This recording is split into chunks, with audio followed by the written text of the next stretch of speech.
Hello दोस्तों, मैंने एक वीडियो बनाया था और उसमें पेंशन अपडेशन एलआईसी और बैंक दोनों का कंपैरिजन किया था।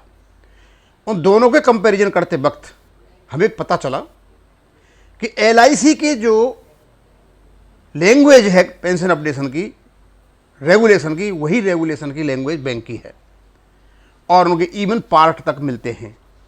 ये ऊपर वाला बैंक का दे रखा है मैंने चैप्टर 6, ये नीचे एलआईसी का chapter 6। Rate of pension bank का, रेट ऑफ पेंशन एलआईसी का। 35.1 amount of pension, 35 amount of pension. Sub section, sub regulation 1 and sub regulation 1, 35(1) का। अब लैंग्वेज देख लेते हैं। Basic pension and additional pension wherever applicable shall be updated as per the formula given appendix 1। Bank के 35(1) में एक word आया शैल be updated, और यहां basic pension and additional pension will be updated as per the formula given appendix 3। बस उनकी appendix, हमारी appendix 1 है, उनकी अपेंडिक्स 3 है। इनकी विल बी अपडेटेड है, हमारी शैल बी अपडेटेड है। बात वही है, दोनों की लैंग्वेज एक ही है। और इसमें ये और दे रखा है 87 से लेकर के यहां तक, ये हमारे जो अपेंडिक्स 1 है वहां पर दे रखा है। यानी सेम लैंग्वेज है, सेम चैप्टर है, सेम सब्जेक्ट है, सेम रेगुलेशन है, कोई फर्क नहीं है। आगे हम चलते हैं। रेजिडुअरी प्रोविजंस, यानी जो चीज इसमें नहीं आई है वो उस प्रोविजन में डाल दी गई है। कोई प्रॉब्लम होती है तो सबसे पहले हम एलआईसी वाला पढ़ते हैं। नीचे कहते हैं residuary provision matters relating to pension and other benefits, यानी पेंशन और बेनिफिट से संबंधित कोई भी मैटर है। कहां पर? In respect of which no express provision has been made, जिसके बारे में कोई लिखित में प्रोविजन नहीं बनाया गया। ये प्रोविजन है आपके। अमाउंट ऑफ पेंशन इसके बारे में बता दिया, फिर ये क्या नाम रेजिडेंस, क्या दूसरी चीज़ों के बारे में बता दिया, रेट ऑफ पेंशन के बारे में बता दिया, सारी चीज़ बता रखी है। लेकिन कहते हैं जहां कोई एक्सप्रेस प्रोविजन नहीं दे रखा है, यानी लिखित में नहीं दे रखा है। अब लिखित में नहीं दे रखा है तो उसका प्रोविजन इंप्लाइड है। अब इंप्लाइड प्रोविजन जो है वो कहां से लिया जाएगा? ये कहते हैं in the shall be governed by the corresponding provisions content. Corresponding provisions यानी एलआईसी के प्रोविजंस और बैंक के प्रोविजंस जो बने हुए हैं उसका आधार है सीसीएस रूल्स 1972। तो करस्पॉन्डिंग प्रोविजंस कौन से हैं? सीसीएस रूल 1972 का सारा लिया जाएगा। अब ये 35(1) में एलआईसी को भी और बैंक को, दोनों को दिक्कत पैदा हो गई। क्यों? वहां डेट दे रखी है अपेंडिक्स 1 में, या 3 में दे रखी है। अब क्योंकि एक्सप्रेस तो है नहीं,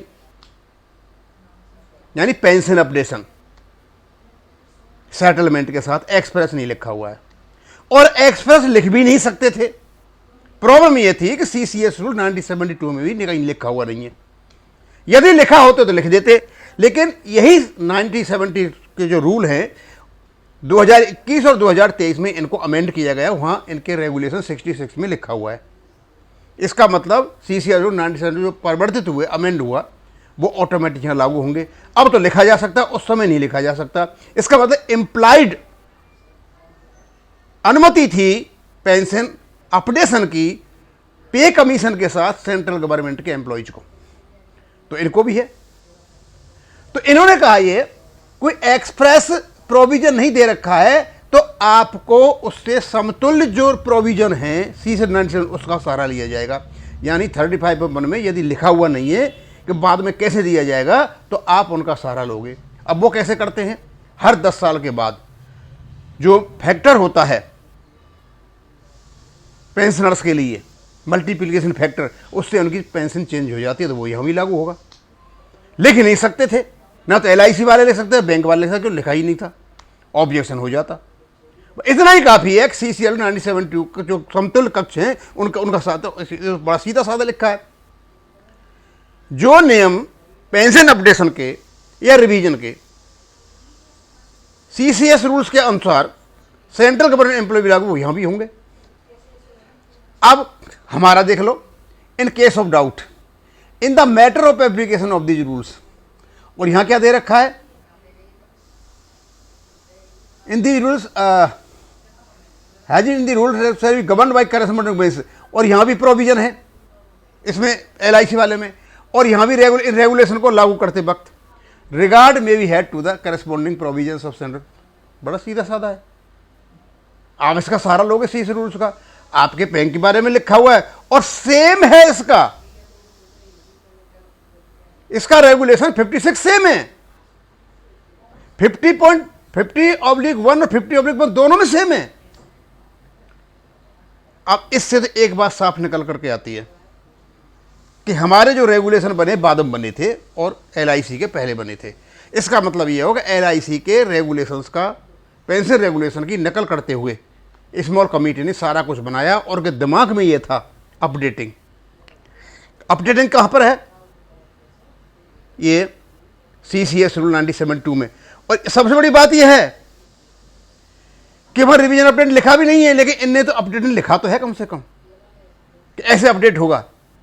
तो ये कहना कि पेंशन अपडेशन नहीं है, कोई प्रोविजन नहीं है, IBA का जो कुछ भी दे रखा है इन्होंने सुप्रीम को, वो कहना वो भी गलत है। और हमारा सेंट्रल गवर्नमेंट के अनुसार RBI अनुसार पेंशन मांगना भी गलत है, क्योंकि हमारे और रेगुलेशन उनके अलग अलग है। अब मुझे तो ऐसा लगता है इसकी बहस LIC के वकील निदेश गुप्ता जी ने ख़त्म कर दी है। लाइन ऑफ आर्गूमेंट इन्होंने वही रख लिया है। अब देखते हैं आगे क्या होता है। यदि LIC का पेंशन अपडेशन होता है तो बैंकों के पेंशन अपडेशन को कोई भी नहीं रोक सकता, कोई भी नहीं रोक सकता, क्योंकि कॉज ऑफ एक्शन एक, पेंशन अपडेशन, एविडेंस एक, रेगुलेशन एक, तो जजमेंट भी सेम ही आएगा। ये नियम है, लीगल प्रिंसिपल है। कॉज ऑफ एक्शन एक है, यानी पेंशन अपडेशन नहीं हो रहा है, उसका रेगुलेशन भी एक ही है, सेम भाषा है, तो जजमेंट जो जजों से आएगा, जो जजमेंट LIC का आएगा वही जजमेंट बैंकों का आएगा। यदि LIC जीतती है तो आप भी जीते हो, और LIC हारती है तो आप भी हारते हो।